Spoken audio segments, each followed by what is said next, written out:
In this guide, I'm going to show you how you can get the Daredevil skill here in Forza Horizon 6.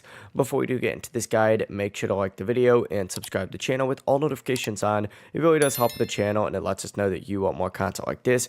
We'd greatly appreciate it. And if at any point throughout this guide you did have any questions, just ask them down in the comment section below and we could help you out further. I'm going to be doing my best to reply to every single comment down there. Now, what you need to go ahead and do is perform 3 near misses quickly. A near miss happens when you drive extremely close to another car without actually hitting it. Like, as you can see, that would be considered a near miss right there.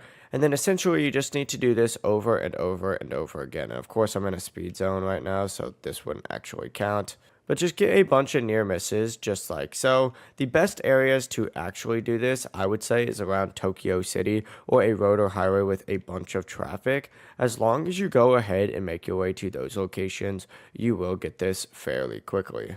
But it really is as simple as that. Just drive in one of these lanes, and then, of course, as soon as you get close to this car, swerve away, and you'll be good to go. But that really is the full process right here. It really is as simple as that. If you guys had any questions, just ask them down in the comment section below, and we can help you out further. I'm going to be doing my best to reply to every single comment down there. Before you do leave this guide, make sure to like the video and subscribe to the channel with all notifications on. It really does help us out and it lets us know that you want more content like this. We'd greatly appreciate it. Have a great rest of your day though. Peace.